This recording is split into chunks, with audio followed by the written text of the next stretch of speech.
Are you tired of all the voices who say, focus on the bottom line numbers? Say whatever you have to, just close the sale. Just get the credit card. It doesn't matter what you deliver. You will never build a successful business until you grow a pair and stop caring so much.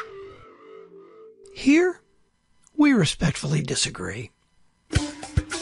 We give you permission to embrace who you are, how much you care, and encourage you to design a business that works for you and your clients. Welcome to The Art of Giving a Damn, the podcast that proves with every single episode that you can create a profitable business doing what you're passionate about and making a positive difference in the world. Now here's your host, Michelle Schaefer. Welcome to another episode of The Art of Giving a Damn. Today my guest is Maggie Kelly. Maggie, welcome to the show. Thanks so much for having me. Well, I'm excited to have a conversation with you because I think the topic we're about to dive into is one almost everyone can relate to, how intensely connected we are to all of these little devices and how it's affected our ability to connect with real people in the real world. Yeah, I think it's a total misnomer that we think that we are connected. We're more like tethered.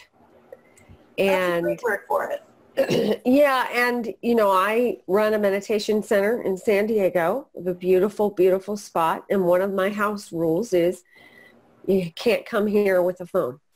You have to leave your phone in your car. You can't even come on the property with it. And that sometimes makes people super uncomfortable. I can imagine you might get a very, very strong reaction to that. Well, partly people don't show up to my house, my meditation center by accident. Right. Most people are looking for a way to simmer down the stress, or they're stuck in some part of their lives or in some kind of a transition and looking for assistance. They know a little bit about meditation. They know a little bit about maybe it would be helpful. They're just not sure. And so I think reminder emails that you have to leave your phone. I think it's the beginning. That's what I want it to be, is the beginning of that journey of reconnecting and untethering. I love that. Well, let's officially introduce you here to the audience. So here's a few things that you should know about Maggie as we dive into this conversation. Not long after her chronically ill son, Maggie became disillusioned, heartbroken, aimless, and found herself really questioning what her life's purpose was, and set out to change her mindset and begin to live her life illuminated. With the question, is this all there is, always on her mind, Maggie left a lucrative career in marketing at one of the country's most prestigious media companies and set out to find the answer to that question. And I think that's a question that a lot of us have asked throughout our lives is this all there is? Maggie began meditating and studying under Deepak Chopra over 11 years ago and is now spiritual teacher, life and meditation coach, and owns the beautiful Satsang House in North County, San Diego area. She's also the host of the inspirational, one-of-a-kind Life Illuminated podcast, where she challenges her guests to dig deeply, to implement the shifts and changes in their life, to catapult them into living a life they envision now. So you've had an interesting journey, Maggie. For sure. Yeah, I have. Well, let's start there. What made you decide to open a meditation center and go the direction you have with business? I mean, you left what sounds like a secure job to Very. Big shift, but it was one of those things that was supposed to happen. I think that there are no accidents in life, and I was in such a state of just what is next? What do I do? What do I do with myself? I'm supposed to have the answers to how to care for this child who, is chronically ill. And I didn't have the answers. And I'm one of those people who has the answers. And I think I do. And I think I've got it handled and I don't need anybody and I got it. And that whole process threw me for a loop. And the beautiful part about it was that at least I was listening to that internal dialogue that was saying, you got to do something. You know, the change isn't going to come from out there. The change can only come from here. And I remembered having read some books written by Deepak Chopra when I was in college, and I picked up one and realized that the center was right here in San Diego. And so I started taking courses, and every course that Deepak teaches begins with the process of teaching you meditation. So I got hooked because I was in this state of just absolute panic all the time, like waiting for the next shoe to drop, in so much stress, that really meditation taught me that I didn't have to live like that. I didn't have to be so amped up all the time.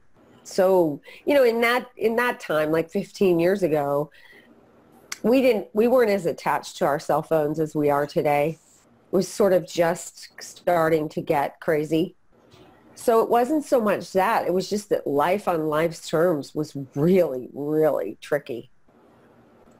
I can imagine having a source of constant worry like that when somebody you love is chronically ill, or you yourself are going through things. It does cause somebody to be in almost survival mode and that really amped up stressful state 24/7. Because you do get into that space where you're like, okay, well, what's next? What's going to go wrong next? How did you get yourself out of that? And I know meditation was a part of that for you, but like, what was the mindset that you had to put yourself in to say, not only do I want this to change, but I'm going to change it? Because a lot of us, we get in those spaces, and everybody, I think, would say, well, I don't want to be so connected. I don't want to be so stressed, but they don't take the actions to actually change it. Well, I think that, you know, and I love the title of your podcast, The Art of Giving a Damn, because really it started there. It started with me noticing and paying attention to the kind of person I was becoming under that stress, that I was becoming agitated, easily annoyed, impatient, talking over people, interrupting everyone, always quick to anger. I mean, I was just this short fuse ready to blow. And it was because I noticed that and actually started to look in here instead of out there for the answer. I started to realize, look, the only change that can happen has to come from me. I got to do something because I don't want this time with these kids, and I have two, and at the time they were really young, like 3 and 5 or something. I don't want these kids to grow up with a crazy mother. And that's the mother I was. I was out of control, truly, completely out of control. And I didn't want to look back that no matter how long my son lives with cystic fibrosis, is what he has, no matter how long I have him, I didn't want to ever look back and regret that I was an angry mom and that my kids saw me that way. And that wasn't who I wanted to be. And so really it was about giving a damn, about being the kind of mom that I always thought I would be. I love that. I think so often we let ourselves off the hook with, well, this is just the way I am, or this is just the way life is, instead of doing that hard work of looking at how am I showing up and is this who I want to be? Because that is a question that if we're willing to ask ourselves and really honestly look at ourselves in that mirror, we can change any of those things. That's right. And so earlier you asked me how I got into the job and what I'm doing, and that's how it started. Was I saw the shift in myself and how dramatic it was. It didn't happen overnight. It wasn't like this big epiphany and I was just this great person after that. It took a lot of hard work and a lot of digging.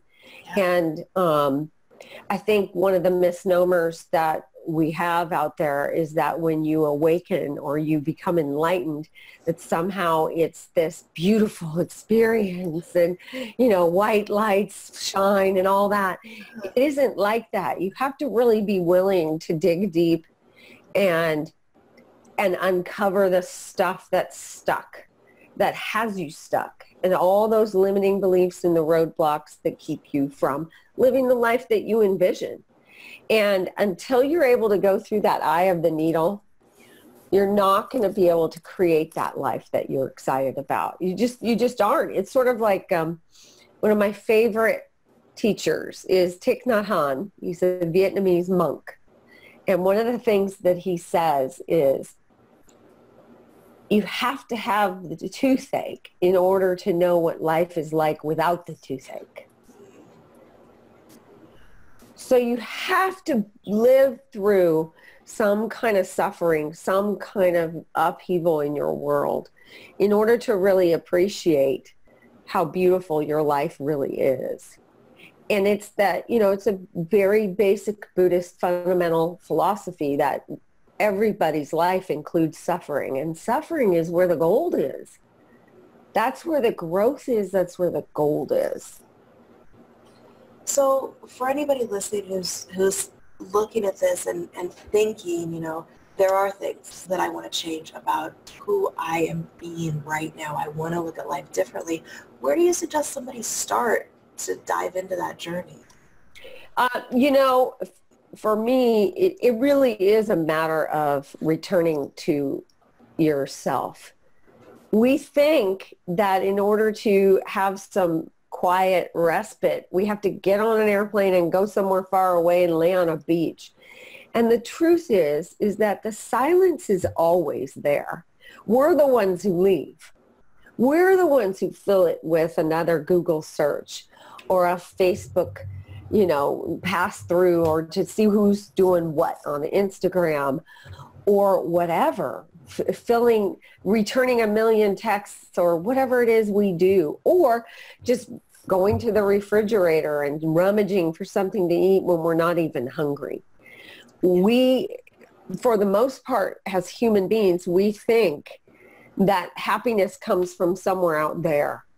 And it's just not true. Everything you need to be happy and fulfilled and joyful is inside you already. And if we can just get still and return to that sense of silence and return to our inner selves, we're going to hear all the answers we think we have questions to. I love that. I actually wrote that down. The silence is always there. We're the ones who leave. That's a different way to look at it. Well, think about it. I believe it's the root of all addiction, that we are grasping and clinging and striving and looking out there. We think that we're going to be happier if we have those 3 letters behind our name, or if we have that car, or if we're married to that particular person. We think we're going to be happier. And more often than not, once we get all that stuff we think we need, we're no happier. And it doesn't help that you turn on the TV and every ad you see is trying to persuade you of something, right? Yeah. That you need that car, that you need to eat in that place, that you need to wear those shoes. It's funny you say that, because I don't have cable TV. I chose decades ago to cancel that particular subscription to chaos. And when I was at a hotel recently and I turned on the TV just to see, I could not believe the amount of things that I just felt bombarded with. And then I start going, oh, wait, should I have that? Do I need that? And I'm looking at it going, this is why I got rid of it in the first place. But it was an interesting moment to realize how easy it is to fall into that of thinking that we need all these other things that we didn't even know existed 30 seconds ago. And suddenly they're a necessity in life. And it's interesting to me that you went from a marketing job, where that's what we do in marketing, right? Is, okay, how do we get people to believe they need this thing, to go from that into kind of the opposite with the meditation and the idea of you are complete as you are. Well, let's discover that. What was that transition like for you to make such a dramatic change in the direction? Well, as I said before, it wasn't like this epiphany, like this, aha, I'm completely changed. Right. And it wasn't immediate. It took time. It was subtle. And I tell this to all my meditation students is, the more dedicated you are to a meditation practice, and I always recommend twice a day, every day, bookending your day with it. Okay. But that the more dedication that you put into that practice and you try to keep up with it, the slow change and shift, it's subtle, but it's very profound. And sometimes the people in your life notice the shift in you before you ever notice. I would believe that. I had a mother-daughter group come for meditation once, and the mom had been with me for a year. She comes every week, and she had never brought her 14-year-old daughter before. And so I just said, have you noticed a change in your mom at all since she's been coming to me? And she said, oh my God, she doesn't yell at us anymore. She's not impatient. She seems so much calmer. And her mom was absolutely floored. Her mother had not seen that about herself, but her child, her 14-year-old, noticed. I love that. Well, that's a fantastic testimonial to the idea that sometimes we don't actually see the progress that really is happening. I think that's a common thing for a lot of us. We're focused on so many things. It's hard to see from outside what other people are seeing in us. Yeah. Yeah. And that's why, that's the other thing that will trip somebody up. When they come to me and they think, oh, she's just going to teach me how to meditate. I'm going to be all good. Everything's great. I'll just leave, and that's our society that says, let's just, you can't Google peace. It's cannot. A quick fix. Yes, there is no quick fix. You didn't get into this state of unconsciousness overnight. You didn't. So you can't expect that you're going to come out of it overnight either, because it takes mindfulness. It takes something from you and a dedication from you and a commitment from you to shift. Yeah. Because we are so bombarded with television and billboards and text messages, and we got to do it now, have it now, be now, more, different, better, all day long. And we have to be the ones that say, time out. I'm not going down this road like you. That's just so brilliant. I did that before too, is just completely get rid of the TV for like 2 years. Yeah. Well, it's interesting, you mentioned before. And the time I brought it back into my life, it's scary. Oh, yeah. But you mentioned before about that idea of being constantly tethered to things. And I think it's just kind of, it's everywhere. It's hard to disconnect from. So let me ask a different question from the perspective of somebody who is running a business. I mean, you've got lots of stuff going on. How do you keep yourself from being tied 24/7? To technology, to the phones, to everything else? I have very clear boundaries for myself.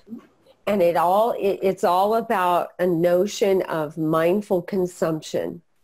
And I don't just mean what you're eating, right? Most people think consumption is food. I'm talking about being mindfully consumptive of what are you watching on TV? What movies are you watching? What kind of music do you listen to? Who is in your life? Is this person nurturing to me or nourishing to me, or is this person toxic? Mm-hmm. So starting there, then defining, for me, for the most part, my phone, the ringer is never on.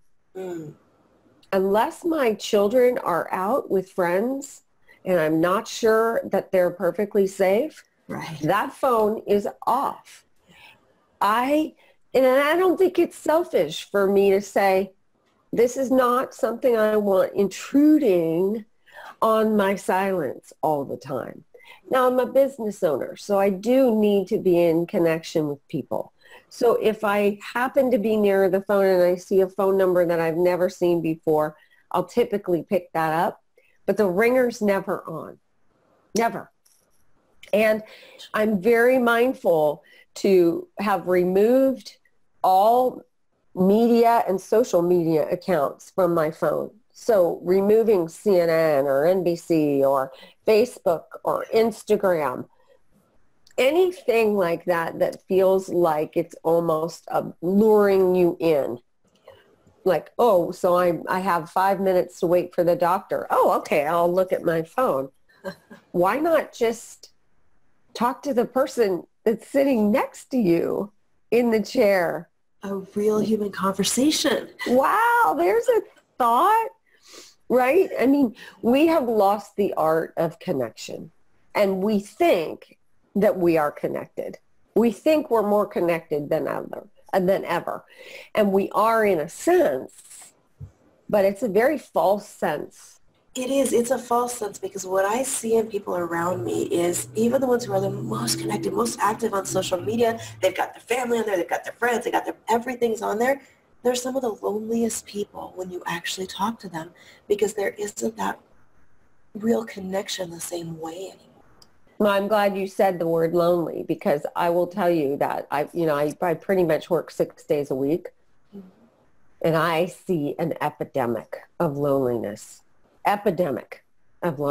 People feeling so disconnected from themselves, but also from the person who they might be sleeping next to. How many of us use our cell phone as an alarm clock? So what that means is that phone is by your bed. So it's the last thing that you're looking at before you go to sleep, and it's the first thing you pick up in the morning. The minute you turn that phone on, you are being persuaded of something all the time, all day long. So in my opinion, the biggest gift you can give to yourself is to establish healthy technological boundaries. You know, you and me and most people who are in business, we have to be in front of a computer during the day. At least so, yeah. Yeah. You can't avoid it, right? So I'm not trying to say all or nothing because we can't do that. It's not realistic. Yeah. But even just today, just turn your phone off for 15 minutes. And I don't mean turn the ringer off. I mean turn the whole shooting match off, all the way powered down for 15 minutes so you won't even be tempted to check. Oh, did I get a notification? The other thing I would advise is that you turn off all notifications, all pinging, all vibrating, all dings and dongs and all of that. Because every time that happens, your attention gets divided. Yeah. Every time. So if you have somebody in your life who has anxiety or ADHD, a cell phone with all the notifications is probably the worst thing that person can have in their hand. Yeah. It just perpetuates the ping pong. We're like pinballs inside of an empty shoebox. That is absolutely how some big days feel. Yeah. Well, it's funny you say that, and I have such a strong reaction to the idea of actually turning it off. About 6 months ago, I decided to start doing yoga. A friend talked me into doing hot yoga with him, and I thought, okay, I'm going to give it a shot, And I walk in the room, and the teacher says, I'm sorry, cell phones aren't allowed. You can leave it in the locker room. And I immediately went almost into a panic mode because I'm thinking for an hour, my phone is going to be out of reach. And then I realized how silly that was, that it sent me into that much anxiety to let go of my phone for an hour. And it's been a really good exercise for me to have that thing because I don't think I could have done it on my own. But having somebody else say, nope, next hour, no phone, was really good for me just to be able to see, oh, the world did not end in that hour.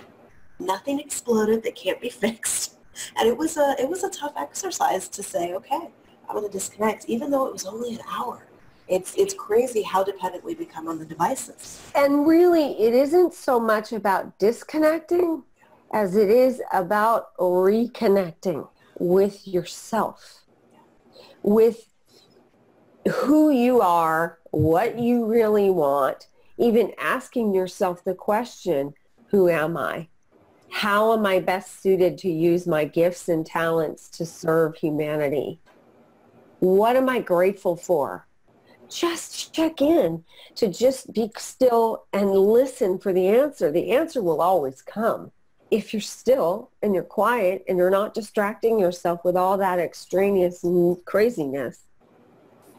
Yeah, that's something that I think really needs to come back for more people, that ability to just sit still and figure out what is it that you're here to do. You can't do it with all the noise around you. You really do have to take that time and just kind of allow yourself to find the answers in silence. It doesn't come when you're busy 24/7 with everybody else's priorities and everybody else's fires that you're dealing with. That's right. And as a meditation teacher, life coach, I incorporate meditation into my life coaching. And what I found was last month was so busy. I was going from one appointment to another appointment. Then I am also a podcaster, and I was podcasting and editing and doing all this stuff. And I started to realize that I was getting sucked right back into that old way of being that you've got to fill every minute with something. So I completely shifted the hours that I'm open now.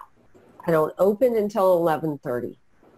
And in that morning space, I do my meditation and my yoga, and I catch up on some emails, and then I take care of my clients. And I just in the 2 weeks that I have shifted the schedule of Satsang House, I've noticed a shift in who I'm being again, back to that calmer, steadier Maggie.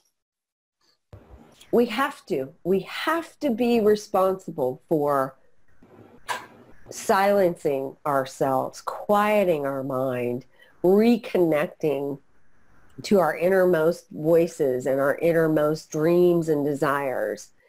Because I, for one, and I'm sure you don't either, want to wake up on my deathbed and look back and say, why didn't I do it differently?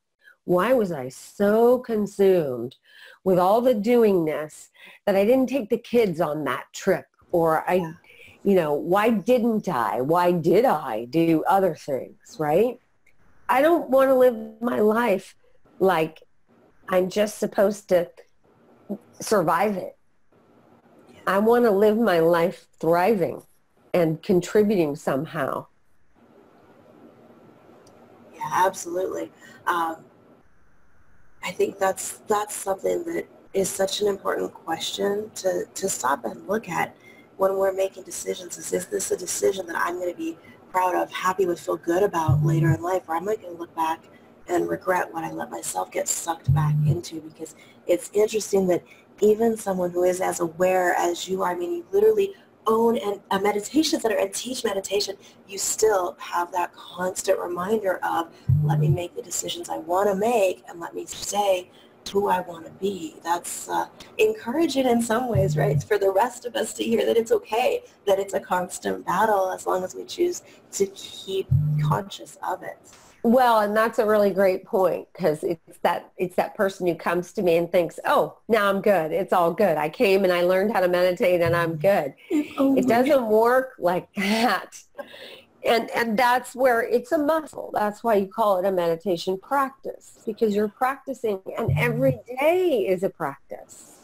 It isn't just you go once a week and you meditate with Maggie and then you're cured or whatever you think you are. You actually have to put in an effort. And that takes a lot from today's society, because today's society is, and I've got a 17-year-old son who lives and breathes by Instagram and his phone, right? So today's society is about instant everything. Now I don't even have to drive my own car. I can just get in my car and someone will drive me. Push the button, they come and get you. Crazy, right? Yes. And it's going to take something from all of us, each one of us individually, to fight that impulse, to get on that train, that bullet train of give it to me now. Right. I need it now. I want to know now.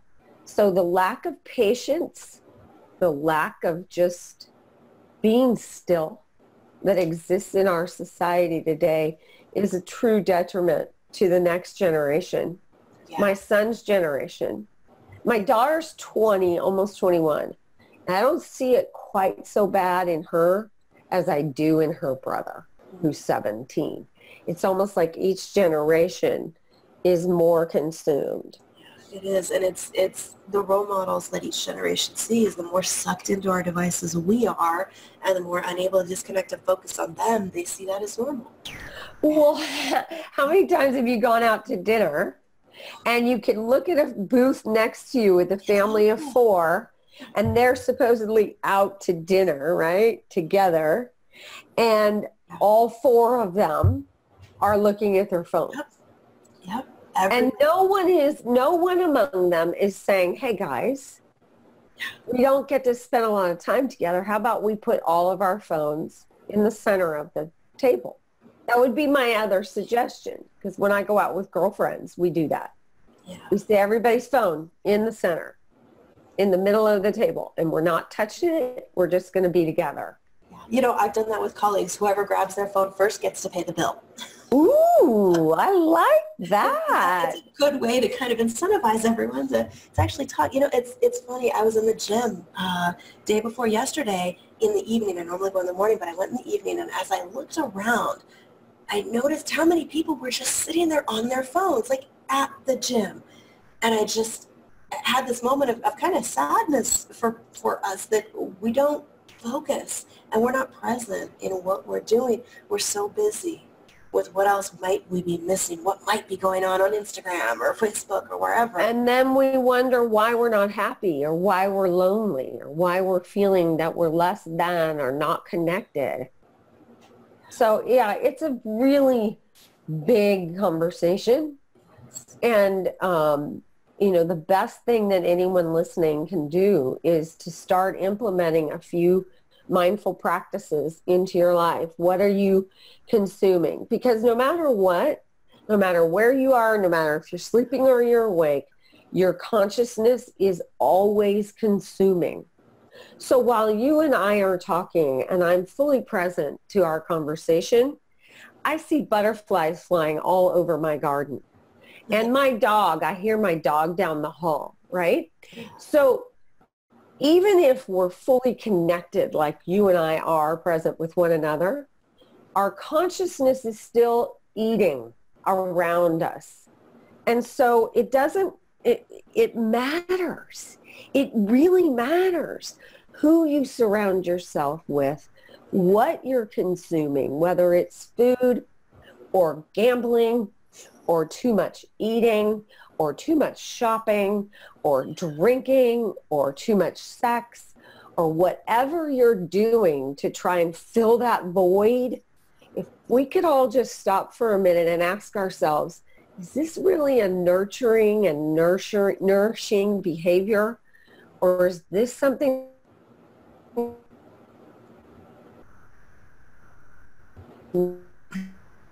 toxic for me in my life? We might shift something. Absolutely. I think you're right. This is such a big conversation that people really need to have. So I appreciate you taking time out today to come on the podcast and give listeners something that I think will get them started moving in a more mindful direction. Yeah, I mean, it's not going to happen overnight.